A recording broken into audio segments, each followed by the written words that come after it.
Ok, bonsoir messieurs, dames. Parashat Tzav, 5784. Parashat qui parle essentiellement des corbanotes, comme tout le Sefer Vaïkra, puisque le Sefer Vaïkra, ça s'appelle Torah de Kohanim. Torah de Kohanim, c'est les principes pour les Kohanim. Vaïkra, c'est donc les Kohanim. Donc Kohanim dit korbanot. Et donc, on va, on va voir des parachutes qui ont l'air un peu comme ça quand on les traduit. Tzav et Stab et Ben Israël, Yaber Hashem Moshe, Tzav et Aaron et Banav, on ordonne à Aaron et Banav les morzot Torah Taola. Voici le principe du Korban Ola. Korban Ola, un Korban holocauste. D'accord?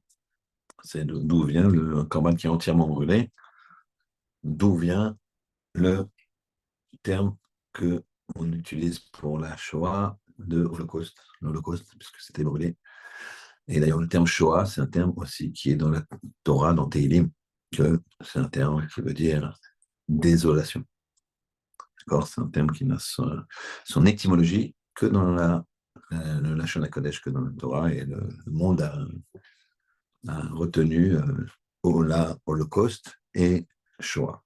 Bon, en tout cas, alors ensuite on dit il faudra qu'il soit sur le Misbéar, sur l'autel toute la nuit, à Daboker jusqu'au matin, Veshem Misbéar, Tukadbo, et un feu sur le Misbéar, Tukadbo. Puis là-bas chez Cohen, Midobad, et le Cohen, on va expliquer comment il va s'habiller, comment il va mettre ses habits, défaire ses habits, etc. On a toute des commandes entières qui vont aussi commenter un petit peu toute cette procédure, toute cette, euh, toute cette procédure, toute cette façon de faire du Kohen.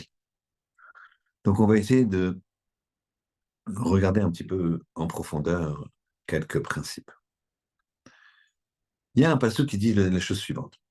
C'est au début de la paracha, c'est pasuk Vav, sixième pasuk de la paracha, qui dit Esh tamid tukad al mizbeach lo tirbe. Il y a un feu permanent qui est sur le misbéar, l'eau tirbée, tu ne peux pas l'éteindre. Pourquoi il faut faire un feu tamide? Pourquoi il y a un tamide? Pourquoi c'est tamide? Pourquoi c'est perpétuel? Qu'est-ce qu'il y a de... Pourquoi tu peux l'allumer, une fois qu'il n'y a pas, tu vas dormir, tu le rallumes. Pourquoi ça doit être permanent? Ça, c'est la question essentielle du shiur. D'habitude, on pose plusieurs questions. Là, là, on va garder juste cette question. C'est quoi cette notion de tamide, perpétuel? Alors, il faut savoir qu'il y a une Gemara qui s'appelle Tamid. Une Gemara qui s'appelle Tamid. Cette Gemara, c'est la plus petite du chasse de tout l'édifice exceptionnel qui s'appelle le Talmud. Et il y a des Gemarotes qui font 100, 130 d'Apim, 130 pages. Elle fait 8 pages et demie, Tamid. Et donc, on va euh, détailler dans cette Gemara le- le- la façon permanente que les Kohanim ils avaient, permanente, chaque jour, même Kippour, le point commun qu'ils avaient dans leur service, qui était d'offrir un korban tamid. Même Kippour, on offrait un korban tamid. Il y avait deux corbanotes qu'on faisait tous les jours de l'année. Tous, tous, tous, Shabbat compris. C'était le korban tamid du matin et le korban tamid de l'après-midi. On remplace de nos jours par shacharit et par mincha. La Gemara Tamid, elle commence par nous dire qu'il y avait des endroits dans le Beth Amikdash qui étaient gardés. Qui étaient gardés. On se dit, bien sûr, c'est gardé, c'est important, il y a des armes, un palais. Pas du tout. Il n'y a pas d'armes dans le Beth Amikdash. À l'extérieur. sur les murailles de Yerushalayim, il y avait des gardes postés, il n'y a pas de problème. C'est une ville qu'il faut fortifier, qui est fortifiée et qu'il faut protéger. Pas de problème. Mais là, dans le sein du Beth Amikdash, non, aucune arme. Pas d'arme. Alors qu'est-ce qu'ils faisaient? Ils gardaient. Ils étaient debout. À certains endroits, ils pouvaient s'asseoir. Dans l'enceinte de la Hazara, c'est-à-dire là où se passaient les corbanotes essentiellement, ils ne pouvaient pas s'asseoir. La seule personne qui pouvait s'asseoir, c'est le roi d'Israël, et encore le roi d'Israël s'il descend de David Amelech. S'il ne descend pas de David Amelech, eh bien, il n'a pas le droit de s'asseoir dans cette enceinte. Bref, il y avait donc des endroits où les gardes pouvaient s'asseoir et des endroits où ils ne pouvaient pas s'asseoir. Ils veillaient toute la nuit. Ils veillaient toute la nuit. Et si jamais ils s'endormaient, alors là, il y avait une sanction très ferme.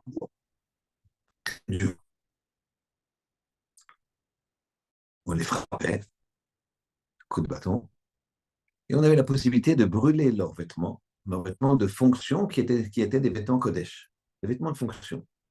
Ces gardes-là, par respect, ils devaient rester donc debout, s'asseoir quand c'est possible, de s'asseoir s'ils ne sont pas dans la Zara, comme on vient de dire, et ils devaient être face à la porte, ou en tout cas pouvoir être dans un endroit où ils voient la porte de l'entrée du Arabaït, c'est l'esplanade du temple. Plus proche du Beth Amikdash, la porte de l'enceinte, dans laquelle il y a le temple, etc. Il y avait des portes. Et il devait être en face, dans un angle qui fait qu'ils puissent voir l'entrée. Et c'était ça leur job, c'était un respect. Imaginez qu'il y ait une halakha qui dise que les sifrei Torah, là, dans les shuls, on ne puisse pas les laisser seuls. Donc, on aurait fait quoi? On a payé, chaque communauté a payé un shamash qui est là toute la nuit à regarder. Ce n'est pas le cas. Mais au Beth Amikdash, c'était le cas. Il y avait plusieurs gardes. Il y avait, euh, il y avait des Lévim, des Kohanim, 21, d'accord? 21 Lévim, d'accord? Donc, il y avait du monde. Mais pourquoi cette sévérité? Pourquoi, hein, si jamais on les surprend à dormir, on va les frapper et on va brûler leurs vêtements? C'est quand même assez c'est violent qu'est-ce qui se passe à ce niveau-là? Alors, il faut savoir que le sommeil, il n'y a pas plus grand honnête que ça, pas plus grand cas de force majeure que ça. Quelqu'un qui s'endort, on ne parle pas de quelqu'un qui veut s'endormir, qui se met au lit, comme certains la sieste de Shabbat, il prépare son coussin, il met son pyjama, il tape bien le coussin, il crée, là, il se prépare comme une compétition. D'accord, rien comme ça. Après, ils s'étonnent qu'ils font 3 heures de sieste. Et il n'y a pas de problème. Je n'ai rien contre ça. Chacun va midi à sa porte. On ne parle pas de ça. Ça, celui qui s'endort comme ça, il a envie de s'endormir. Il a envie de se reposer. Il y a pas de honte.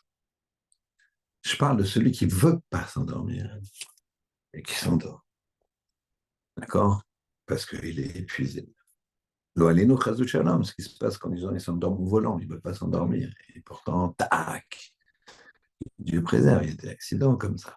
Il ne faut surtout pas, dès qu'il y a un coup de fatigue, il faut s'arrêter, prendre un café ou dormir assis dans sa voiture. Faut pas, il n'y a pas, bon, d'accord? Mais ce qu'on appelle Ones Shena, un cas de force majeure de sommeil, ça, hein, on ne peut rien y faire. Rien y faire. Je ne voulais pas dormir, je me suis endormi. D'accord? Donc le garde est fatigué. C'est un cas de honnête, c'est un cas de ce qu'on appelle de force majeure. Il ne fait pas exprès. On ne voit pas que le garde il s'est mis de côté avec un coussin pour bien dormir. Si c'est ça, ben, c'est sûr, je comprends qu'on le tape. Je comprends qu'on lui brûle son vêtement, parce que ça veut dire que Tu n'as pas le niveau de ce qu'on te demande. Ne te propose pas d'être garde. Si c'est pour dormir. Tu fais les choses, fais-les bien. Ça, je comprends. Mais là, lui, il veut servir le Ribbon Shalom, il veut faire bien sa garde, il est au Beth Amikdash, il veut bien faire sa garde, il est devant la porte une des entrées du Beth Amikdash, il est là bien, et puis tout d'un coup, il s'endort. Des gens qui s'endorment debout, des fois. D'où l'expression tu dors debout. Mais je vous assure que c'est ça. Les gens, ils peuvent vraiment dormir debout, essayer, regarder après une veillée, Shavuot et tout, des fois, les gens, un petit tac, ça peut faut faire attention. Donc ça s'appelle un honest, un cas de force majeure. Pourquoi on est si dur avec lui? On lui brûle son vêtement Kodesh, c'est le vêtement Kodesh. En général, on brûle jamais le Kodesh, on enterre le Kodesh. Le Kodesh, qu'est-ce qu'on fait d'un Sefer Torah qui s'est abîmé, qui est usé, qu'on ne peut pas réparer, trop de fautes, le parchemin est trop usé. Alors, ce qu'on appelle la Gdiza, on va l'enterrer. Le shalom de brûler. Jamais on brûle de choses Kodesh. D'accord? Eh bien, là, on va lui brûler son vêtement. Donc, c'est d'une sévérité extrême. Pourquoi? Très bien. Donc, on a une question, c'est pourquoi il y avait besoin que Esh Tamid Tukad al Misbeach lo tirbe, un feu perpétuel doit brûler sur le Misbeach, sur l'autel, lo tirbe, tu ne peux pas l'éteindre. Il faut comprendre que tout ce qu'on fait au Misbeach, c'est lié à notre vie personnelle. Quand je dis personnelle, c'est de tout à chacun, y compris nous qui ne sommes pas Kohen, qui ne sommes pas Lévi, c'est tout un chacun. Le Beth Amikdash, il représente les fonctions, d'un homme. Fonctions d'un homme. Par exemple, le misber sur lequel on fait brûler des corbanotes, c'est le foie. Kodesh et Kodashim, c'est la tête. Imaginez si vous avez vous voyez un Beth Amikdash comment il est, eh bien, imaginez un homme allongé comme ça, avec la tête à la place du Kodesh et Kodashim, et vous avez donc le foie, c'est là où il y a c'est le côté un petit peu, c'est là où il y a le misbéach. Donc en fait, ici, Kadosh Baruch Hu, il a voulu nous faire un temple qui correspond à nos fonctions à nous. Et nos fonctions, elles doivent être toutes en permanence en alerte. Sinon, c'est la mort. Le cœur s'arrête, c'est la mort. Mais il y a la même chose au niveau spirituel. On nous demande, nous, d'être en éveil. Ce n'est pas dire d'être toujours au top. Ce n'est pas dire d'être toujours... on tombe.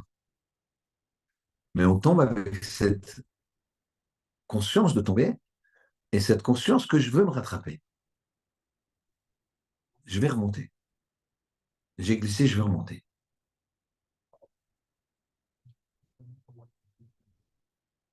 Je vais vous donner une notion avec une histoire. Il y a un grand rabbin qui s'appelle Rabbi Israël Salanter.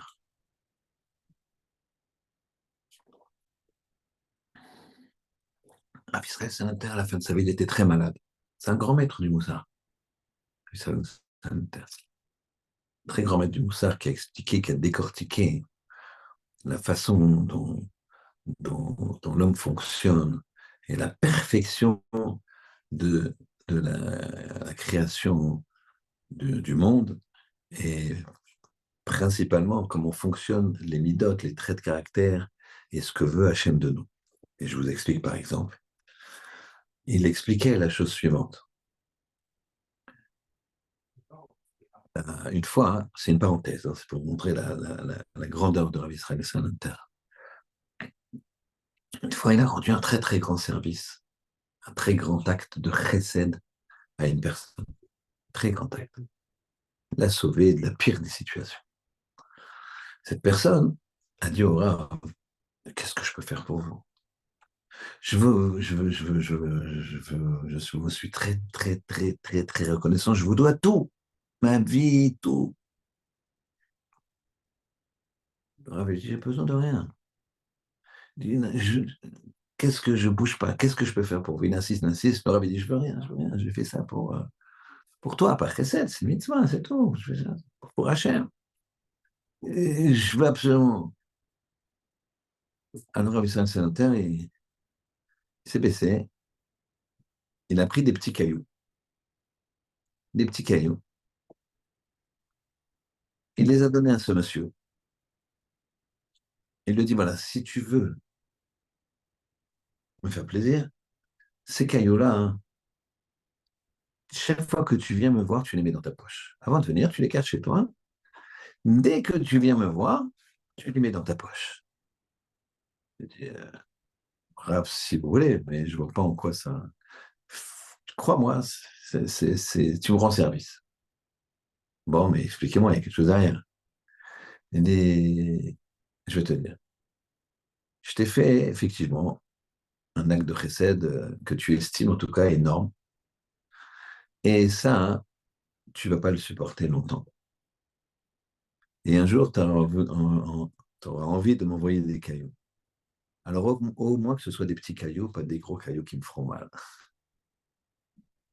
Il expliquait par là, Rav Israël Sainter, dans son clairvoyance et son intelligence profonde, qu'en fait, quand tu fais du chesed, effectivement, à des personnes, eh ben, bien sûr qu'il y aura merci beaucoup, mais au bout d'un moment, c'est pesant. Ça y est, je lui ai offert des, du damchut pour Shabbat pendant un mois de suite. Ça y est, maintenant, qu'est-ce qu'il veut? L'autre, il veut rien, il t'a demandé.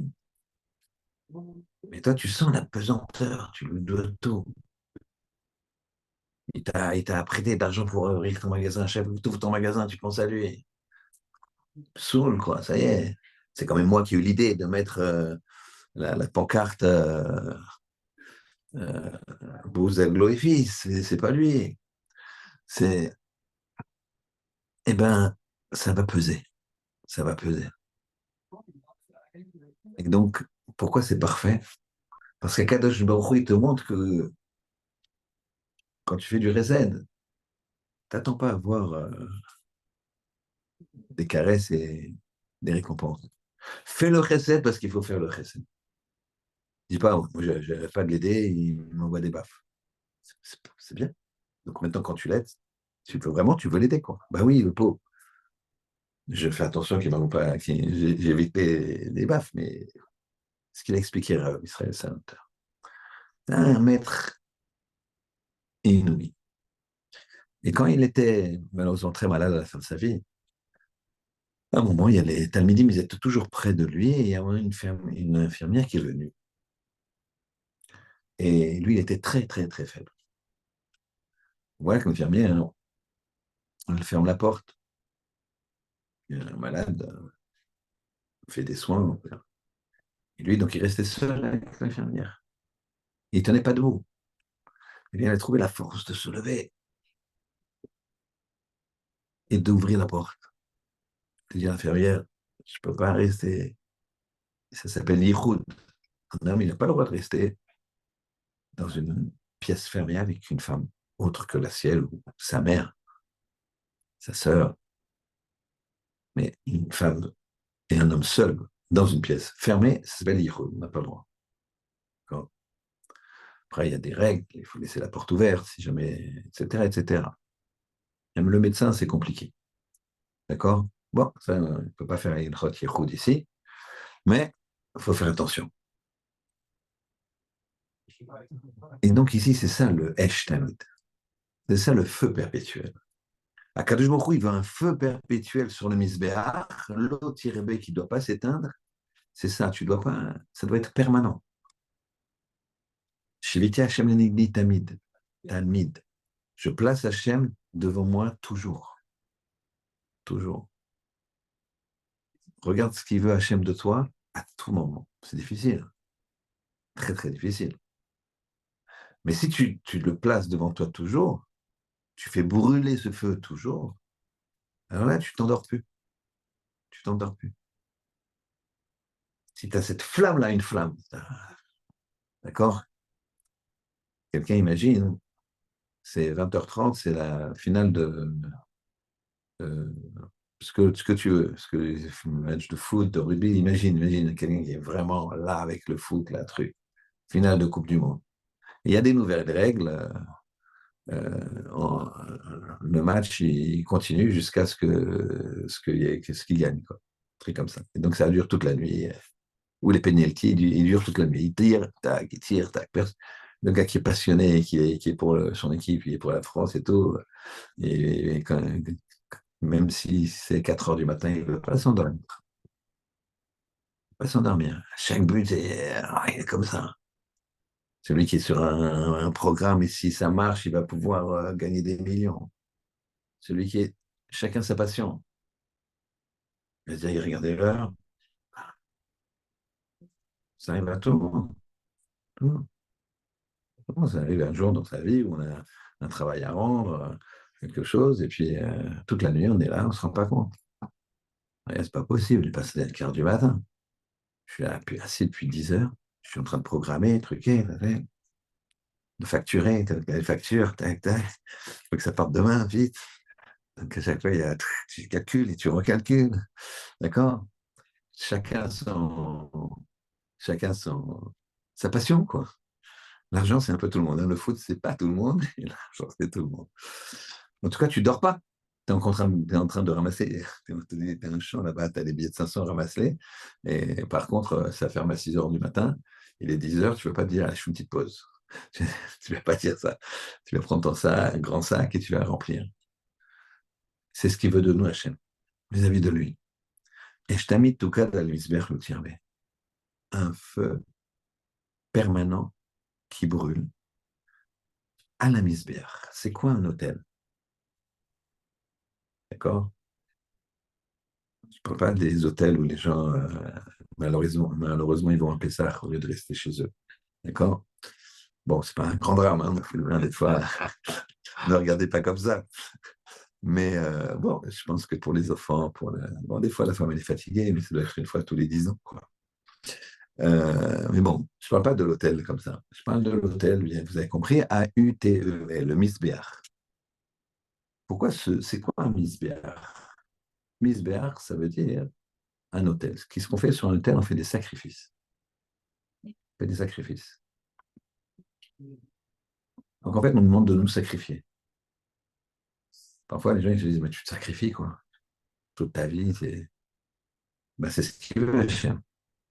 Mais c'est un sacrifice. Un sacrifice, ça veut dire, c'est korban. Korban.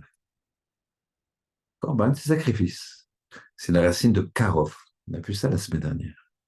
Karov, c'est se rapprocher. Donc quand tu te sacrifies, tu te rapproches. Donc ici, Esh Tamid Tukal al Mizbech lo Tirbe, tu as un feu permanent qui brûle sur le Mizbeach, sur l'autel des sacrifices. Et donc, c'est une notion de sacrifice. C'est une notion de t'investir, de te faire, entre guillemets, mal. Pas de façon martyre. Non, ça, c'est pas nous. Ça peut être nous quand il y a des moments dans la vie de la communauté juive où on est persécuté. Là, il y a des notions de sacrifice dans le sens martyr, mais c'est pas ça, c'est pas normal. C'est pas le sens normal. C'est pas dans la normalité. C'est pas demain. Il n'y a pas à être martyr. Par contre, à sacrifier, oui. Sacrifier pour se rapprocher. Quand tu fais attention à tes yeux, tu regardes pas ce que tu as envie de voir. Une silhouette, c'est agréable, mais tu te sacrifies, tu enlèves. Tu t'enlèves de ce plaisir qui est un plaisir destructeur. Pas dire, ah, bon, j'ai pas le niveau. Ça, c'est le niveau de n'importe qui. Chaque personne qui se sent, comment dirais-je, qui veut progresser, eh bien, il va enlever ses yeux de ce qu'il ne faut pas voir. Et quand il dit, ouais, non, non, bah, ça veut dire que c'est mal parti. C'est-à-dire que le feu, là, il brûle plus. Que le feu, il brûle pas. Or, le feu, il doit brûler tamide, toujours. Pour ça que ces gens-là, qui étaient les gardes, qui étaient debout, tu ne peux pas dormir. Tu es au Beth Amikdash. Rends-toi compte de la vie que tu as, de être le gardien de la porte. Nous, on est le gardien de n'importe. C'est un Beth Amikdash. Le monde, c'est un sanctuaire dans lequel nous, on évolue. Nous, on a nos portes à garder. Regardez, les choses avec lesquelles on fait le plus d'avérotes, c'est quoi? C'est les yeux et la bouche. Les yeux, ils ont une porte, les paupières. En une fraction de seconde, tu peux fermer la porte. Tu as fait une mitzvah de la Torah, tu peux gagner ta vie. Tu peux gagner ta vie. Tu peux être sauvé. Un bachour qui a raconté qu'il était dans le bus. Il était très, très fatigué. Et il s'assoit à une place. Et devant ses yeux, la place d'à côté, la place en face, je sais, l'histoire ne le dit pas, mais il y avait quelque chose de pas tsniout, pas pudique. Bon, une jeune fille qui était sans doute pas très bien habillée, et même on ne regarde pas une jeune fille comme ça. Donc, mais il était très fatigué. Il s'est dit, ouais, je suis très fatigué. Puis il a décidé, non. Il a décidé de se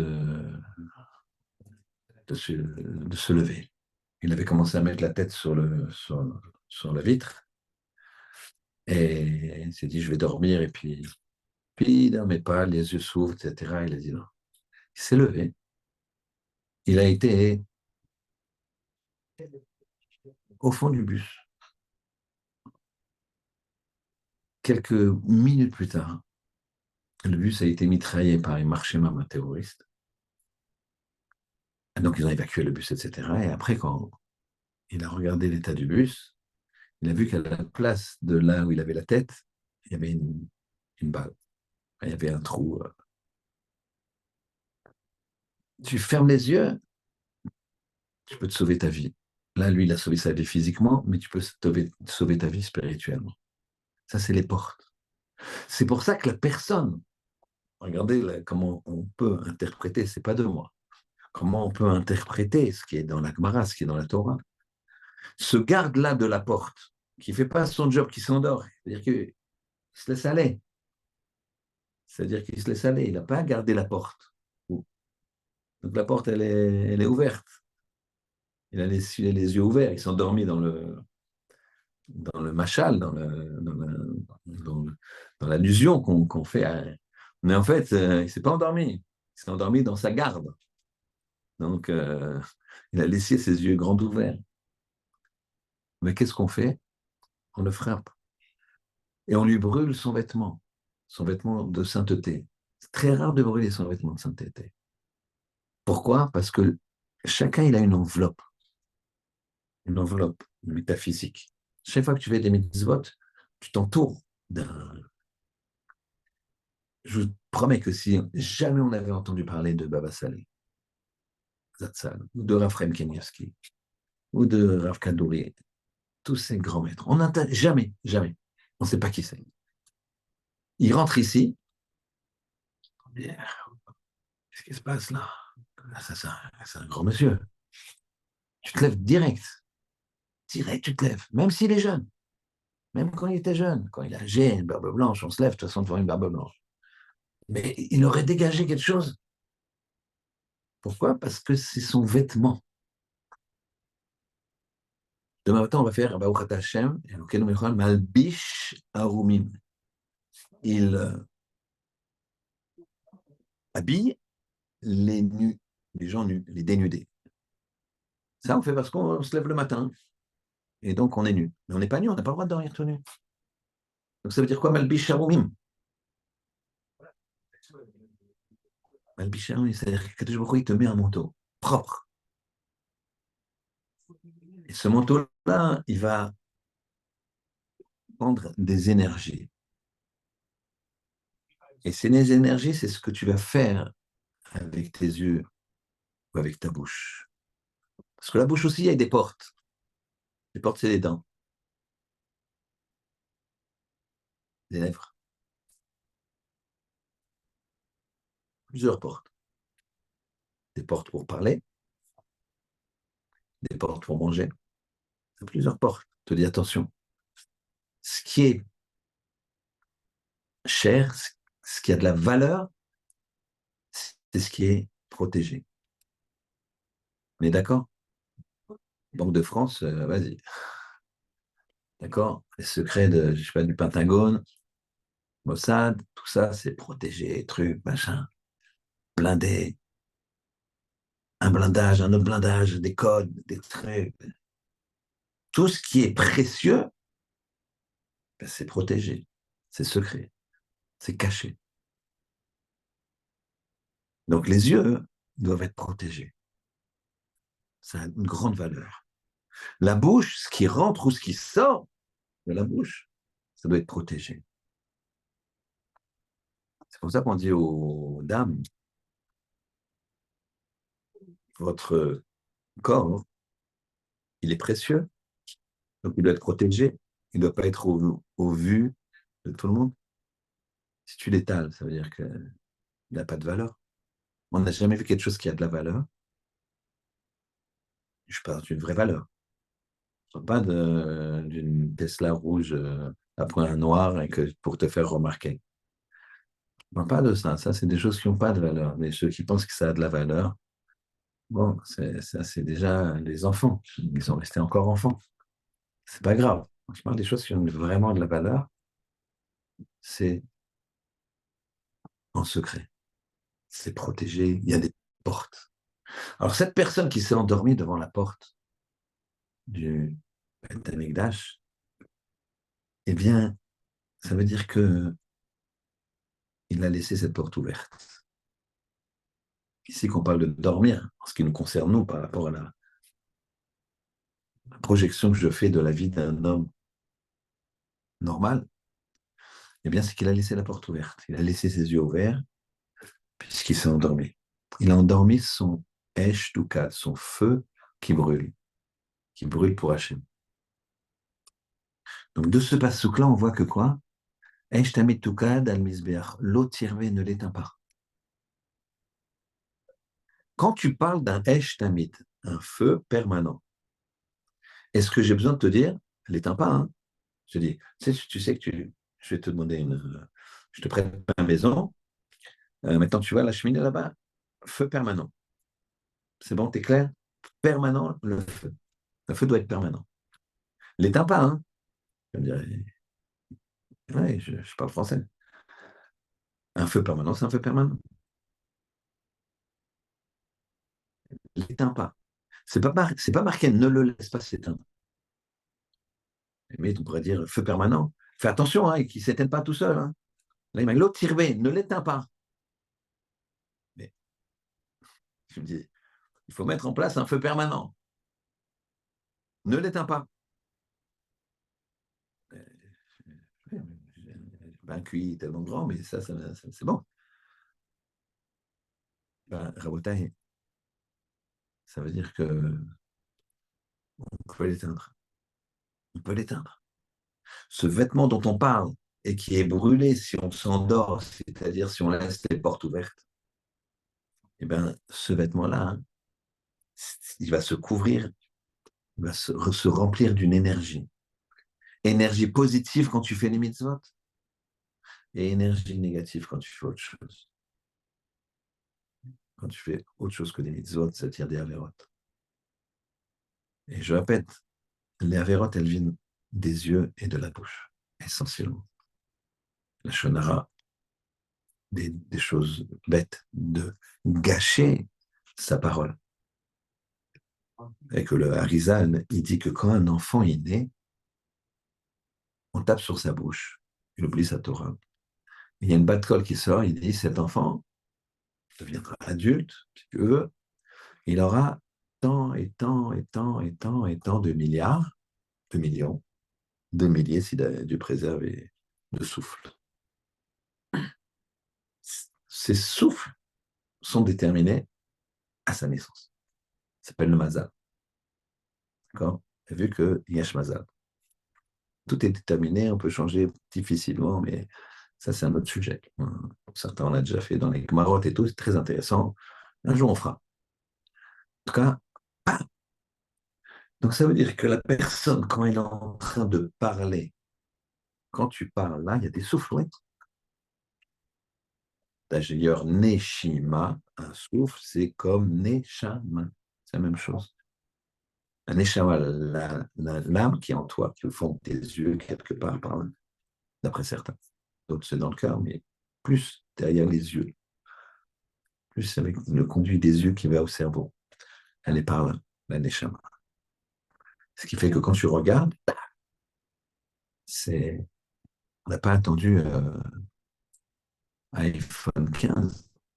Toi, dans tes yeux, là, tu as un iPhone 100 000 au niveau de ce que tu prends. Un iPhone 100 000. Parce qu'en plus, tu analyses, ça te change. L'IA, tout IA, même si ça va être de plus en plus phénoménal, l'intelligence artificielle, jamais ça peut atteindre la capacité d'un homme. Pourquoi? Parce que l'IA, ça sera des processeurs que jamais le métal qui est autour pourra changer. Ils vont, ils vont développer, ils vont réfléchir, mais le métal autour restera le métal. Toi, quand tu réfléchis, quand tu analyses, quand tu changes, ton corps, il change. Tes globules, ils changent. Tout change. Tu changes la matière. L'IA ne peut pas changer la matière. Nous, on peut changer la matière. Tu regardes quelque chose qu'il ne faut pas, tu changes ta matière. Tu regardes quelque chose qu'il faut, tu changes ta matière. Tu étudies, tu changes ta matière. Quelqu'un qui fait tchouva, quelqu'un malheureusement qui fait dans le sens contraire, si l'objectif, il dirait, ouais, j'ai changé, je fais mieux ça, je réfléchis mieux. C'est marrant, avant je m'endormais comme ça, maintenant je ne m'endors plus. Le contraire, j'ai plus de... C'est pour ça qu'on a des portes. Et c'est pour ça que qu'est-ce qu'il a fait cette personne en s'endormant et en laissant les portes ouvertes? Son habit de Kodesh, eh ben, il a jeté. On lui dit, c'est plus la peine. On le prend, on le brûle. On lui dit, t'es pas digne. On le brûle. Donc, il y a toujours sa possibilité de revenir. Toujours, toujours, toujours. Mais le chemin va être plus lent. C'est ça que ça veut dire. D'un autre côté, sur place, dans la Gemara, on dit, sur place, Rabbi Yochanan dit quelque chose d'extraordinaire. Que nous, on a du mal à comprendre parce qu'on est des générations faibles. Je parle pour moi. Il dit comme ça, la Gemara. Rabbi Yochanan, quand il lisait ça, que celui qui s'endort, on le tapait et on lui brûle ses vêtements de Kodesh. Il a dit, Ashriem, heureux soit les gens de la génération d'avant. Que quoi? Que même pour un Ones Shena, pour un cas de sommeil, qui est un cas de force majeure, comme on a expliqué, tu ne peux pas lutter contre le sommeil, eh bien, il rendait des comptes et on les corrigeait tout de suite. Ce qui fait qu'une fois que tu es corrigé, eh bien, ça veut dire que quoi? Et le bon Dieu t'a pardonné. Fais tchouva, le bon Dieu t'a pardonné, puisque tu as reçu. Vous comprenez ce que je veux dire? Les gens, ils ont peur de... Mais au contraire, au contraire. Si par exemple, tu fais quelque chose que tu sais que c'est pas bien, d'accord? Tu fais un lochanara sur quelqu'un, tu fais une médisance sur quelqu'un, d'accord? Et le lendemain matin, tu te réveilles avec une angine terrible.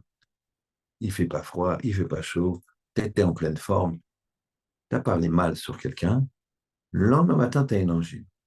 Crois pas que c'est un hasard. Crois pas que c'est un hasard. Crois pas que c'est un hasard.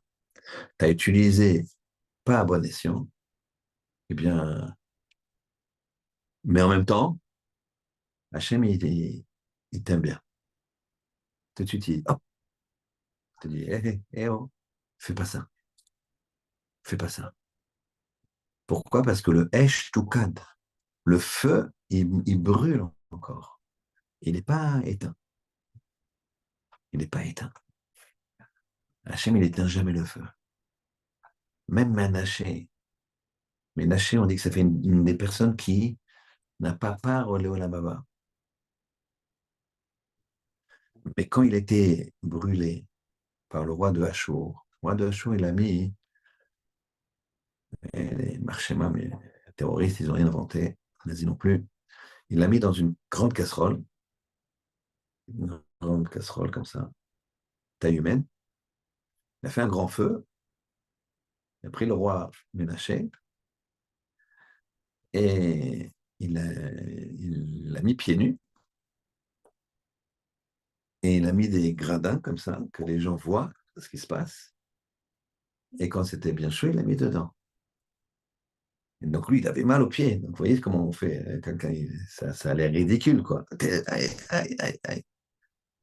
Donc les gens se moquent, regardez, ça c'est le roi d'Israël. C'était un grand idolâtre. Attention, il a été puni, il a fait une idolâtrie, il a fait pécher les clan Israël. Et là, il a dit comme ça, hein, il a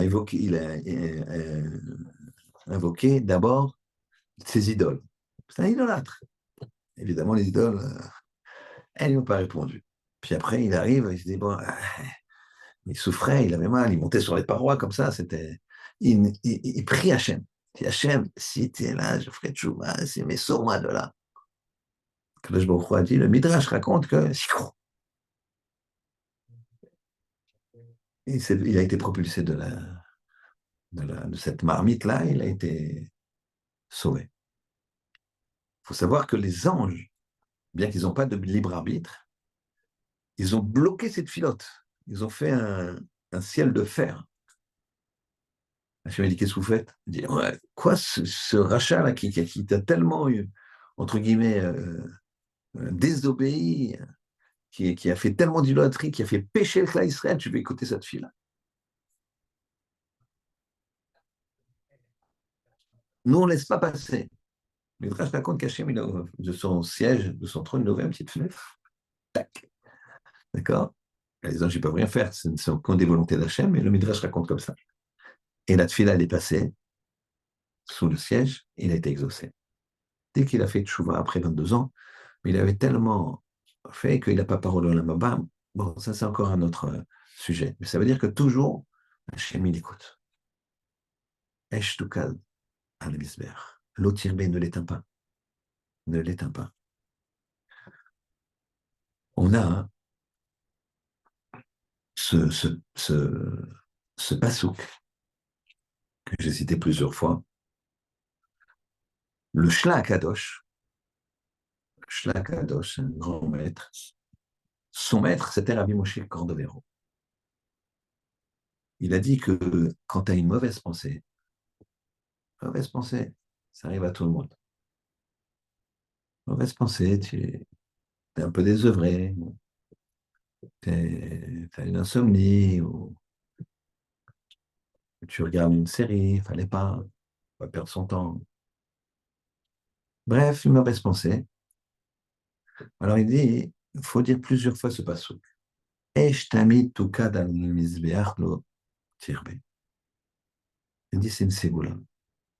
C'est une ségoula parce que ça te dit ce qu'il faut que tu fasses. N'éteins pas ce feu qui est en toi. N'éteins pas ce feu de pureté qui te rapproche d'Hachem. Ne regarde pas ça. Ne mange pas ça. Ne parle pas comme ça. N'agis pas comme ça. L'eau tirbe. Fais brûler le feu, c'est positif.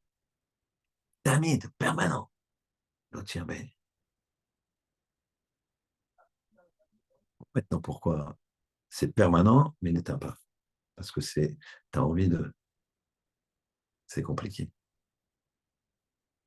le Rav Israël Salanter. Donc, quand il était malade, cette infirmière, elle est venue.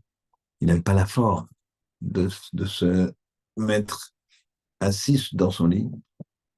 Il a eu la force de se lever et d'ouvrir la porte. Au tirbé. Il ne veut pas. C'est quelqu'un qui, toute sa vie, il a fait des mitzvot. Donc, sa force, ça n'a pas de sens de dire qu'à un moment, il n'a plus de force.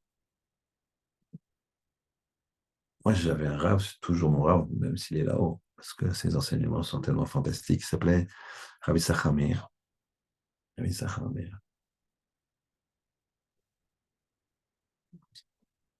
C'était, il était un peu plus jeune que Baba Saleh, mais c'était le rave de Baba Saleh. C'est-à-dire que Baba Saleh, dans sa vieillesse, quand il avait des questions de halakha à poser, des questions de vie à poser, le concernant, il faut avoir un rave. Baba Saleh allait voir Ravi Sachamir. Tel point, un jour, Ravi Sachamir, il m'a raconté que Baba Saleh, bon, vous savez que les gens aiment gâter les rabbins, comme ça. Un Marocain, ils aiment bien gâter. Et donc, Baba Saleh, un donateur, lui avait fait construire une maison exceptionnelle à Yerushalayim. Jérusalem. Baba Saleh, il habitait Netivot. Je ne sais pas si vous connaissez Netivot, c'est nettement moins touristique que Jérusalem, d'accord? Vous ne trouverez pas de tour opérateurs qui vont dire, on va visiter Netivot. Et sa femme, elle voulait aller à Netivot. Et donc, il a dit à sa femme, on va voir Ravi Sakarmi. S'il me dit qu'on va à Yerushalayim, je vais à Yerushalayim. Si on me dit que je reste à Netivot, je reste à Netivot. Il a compté ça, Laura. Et il lui a dit, non, il faut rester à Netivot. Et à Yerushalayim, il y a beaucoup de tzadikim. À Netivot, il n'y en a qu'un. Il ne s'imaginait pas, Ravi Sakarmi, que c'était un grand tzadik aussi. Et Ravi Sakarmi, j'étais très proche de lui. Et à la fin de sa vie, c'est quelqu'un qui a toujours été malade, mais qui s'est toujours contrôlé de façon incroyable. Chez moi, par exemple, ma femme étant marocaine, Baruch Hashem, cuisine bien, il y a toujours plusieurs plats de viande, Shabbat, des belles tables. Et lui, pour l'honneur du Shabbat et l'honneur de ma femme, il voulait goûter de tout. Et à un moment, il y a un plat qu'elle a débarrassé, il dit, non, je n'ai pas goûté ça. Mais il prenait ça, une bouchée. Quelqu'un qui se maîtrisait complètement. Pour l'honneur du Shabbat et pour l'honneur d'une maîtresse de maison qui s'est fatiguée à faire des choses, écoutez, c'était des mitotes, des traits de caractère, mais on dirait un ange. Très bien.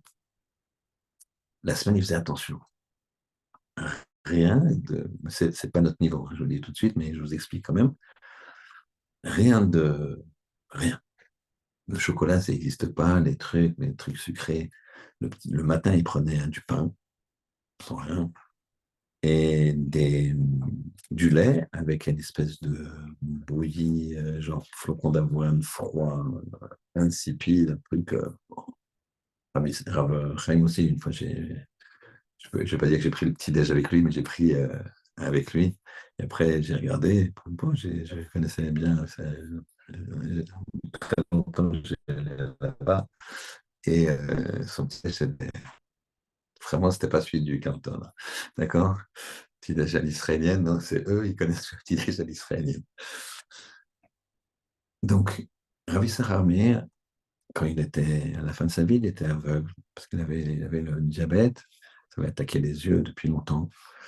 Et il était âgé sur son lit d'hôpital, il était très très mal en point. Et un des rabbinim qui l'accompagnait m'a dit un peu la même histoire que Roy Salanter. Donc à un moment, il a fait un malaise. Et il n'était jamais seul, il y avait toujours plein de rabbinim autour de lui, à son chevet. 3, 4 rabbinim, plus tous ceux qui étaient dans la salle d'attente, c'était un des Gdoléador. Et ils étaient en train de faire mincha dans la pièce d'à côté. Et à un moment, lui, il se sent pas bien. Et c'est le moment où une infirmière, elle fait son tour de garde. Et elle voit qu'il se sent pas bien.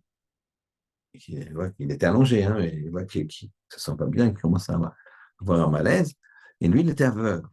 Et elle lui met, dans la main, elle lui met un verre. C'était du jus d'orange. Je dis, il faut, buvez, buvez. Et il boit comme ça, un petit peu, quelques gouttes. Enfin.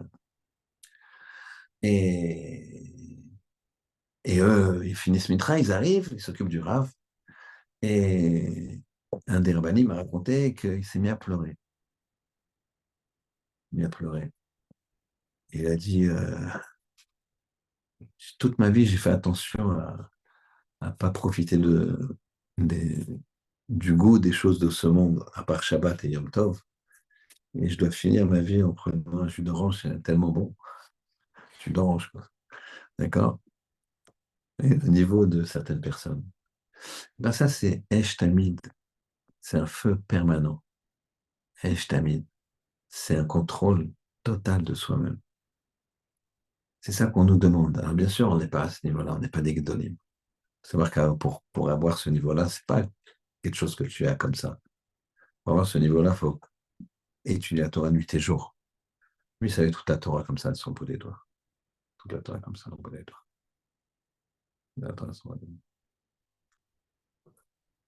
Il y a un korban qui s'appelle le korban Toda. Korban Toda, c'est un korban de reconnaissance. En général, quand quelqu'un est heureux, alors il est centré sur lui-même. Il a échappé à quelque chose. Il a gagné quelque chose. Il fait un korban Toda. Ce korban Toda de remerciement, c'était un korban particulier. Il fallait l'accompagner de 40 pains.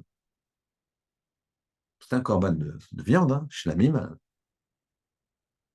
je pense à un veau, un agneau, je ne sais pas, en tout cas une bête, je pense que c'est du gros bétail, donc c'est plutôt veau, taureau, avec 40 pains. 40 des pains, comme ça, tu vois, t'imagines 40 pains. Et alors qu'un korban shlamim normal, on a 2 jours et une nuit pour le manger, lui, on avait un jour et une nuit. On avait un jour de moins. Donc 2 jours et une nuit pour des corbans de ce type normalement. Mais pour le korban Toda, on raccourcissait d'un jour. Donc un jour et une nuit pour manger les 40 pains et le korban Toda qui va avec. Donc attends, comment tu fais? Très intéressant. Ça obligeait la personne à faire quoi? Ça obligeait la personne à faire quoi? À inviter des gens pour manger avec. Parce que le korban Toda, attention, il fallait le manger. Il ne fallait pas qu'il en reste. Donc, si tu fais ton méchoui tout seul, d'accord, tu auras les meilleures parts, tu auras la cuisse, l'autre cuisse, tu auras je sais pas quoi, la joue, tu auras ce que tu veux. Mais tu peux pas manger tout. 40 pains, tu vas manger, même si c'est des pains incroyables, des pains qui sortaient du Beth Amikdash, incroyable. Tu peux pas manger tout. Donc, ça t'obligeait, on te disait, invite. Et donc, ça veut dire que tu faisais participer les gens, tu faisais participer les gens à ta joie. Ça s'appelle Esh Tamid, un feu permanent. T'es content, t'as réussi, occupe-toi de l'autre. Fais-le manger aussi. Dans la... C'est un terme, je trouve, un peu vulgaire, mais enfin pas vulgaire, mais un peu populaire, on va dire. Il faut que chacun mange, quoi. Fais un business, regarde, moi, je te fais gagner, tu me fais gagner, bon, chacun va manger. D'accord? Des fois, c'est faut manger des choses permises, attention. D'accord? C'est entre guillemets cette idée-là. Tu as un Corban Toda, il t'est arrivé quelque chose d'exceptionnel, qu'est-ce que tu dois faire? Donne à manger aux autres. Remercie. Remercie, remercie les gens. La notion de perpétuel chez un homme, tu vas me dire, hein, Mais c'est juste dans cette vie-là, dans cette vie, quoi. À un moment, la flamme, elle s'éteint. La flamme, elle s'éteint. Le feu de la vie, le feu de la mort, il arrive et il brûle tout. Et la flamme, elle s'éteint. Eh bien non. Nous, on est un peuple que le feu n'éteindra pas la flamme. La flamme, c'est notre Neshama. Le feu, c'est le Yetzer Hara qui veut nous faire tomber. Le feu, c'est les nations, ou les gens parmi les nations qui veulent nous détruire. Les gens parmi les nations qui veulent nous assimiler.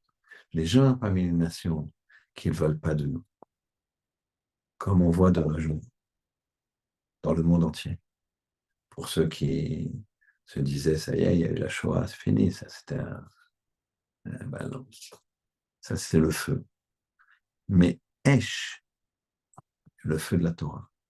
Et ce Esh dont on parle, cette flamme-là, eh ben, il ne faut pas qu'elle soit éteinte par le feu du Yetzer Hara, par le feu des nations. Cette flamme-là, c'est la Neshama. Et sache qu'après la vie, quand un Neshama, tu l'as nourri, quand un Neshama, tu as fermé les portes, tu n'as pas laissé ouvert, tu t'es pas endormi, eh bien, cette flamme-là, elle n'est pas éteinte par le feu du Yetzer Hara. Elle n'est pas éteinte par le feu de la haine des autres qu'ils ont contre nous. Elle va continuer. Elle continuera dans tes enfants. Elle continuera dans ce que tu as montré comme exemple. Si tu n'as pas d'enfant, tu as été un exemple. Elle va continuer. Les gens diront, regardez, je viens de parler de Rabbi Sachar Meir, de Rabbi Israël Salanter. On ne passe pas une journée quand on étudie sans citer Rashi. Dans les Shivot, c'est Rashi toutes les secondes. Et donc il est là, il vit. Il vit. C'est ça le Esh Tamid, la flamme perpétuelle Toukad à l'Emisber sur l'autel, sur l'autel où on sacrifie quoi? Cet autel, quoi? C'est la vie.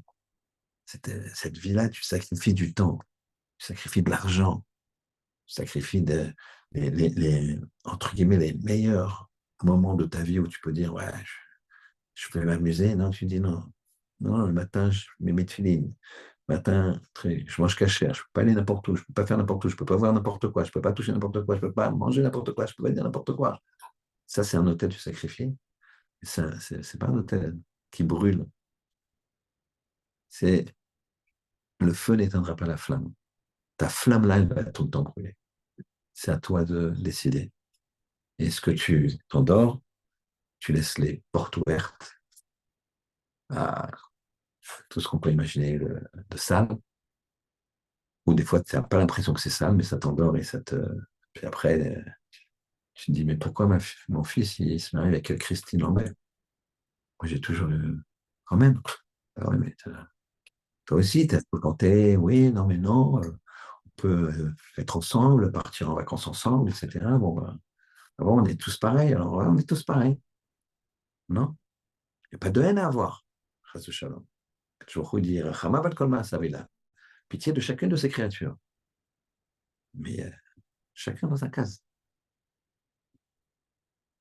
Les animaux, c'est avec les animaux, les hommes, c'est avec les hommes, les nations, c'est avec les nations, les juifs, c'est avec les juifs. Chacun dans sa case. Sinon, le feu, il va éteindre la flamme. Et c'est fini. C'est Christine Lambert ou François Le Garçon. D'accord? Je n'ai pas trop de noms. D'accord? C'est ça. Et ce qui va nous lier à ça, ce qui va nous donner cette dynamique, il y a la chose absolue, c'est le Torah. C'est cette Torah qu'on étudie, c'est cette Torah dans laquelle il y a marqué Esh Tamid, un feu perpétuel, tout cas doit brûler, à la misbéach, sur le misbéach de la vie, l'otirbe n'éteint pas. Comme ça, encore une fois, le feu n'éteindra pas la flamme. Shabbat shalom, messieurs. C'era près de la croix.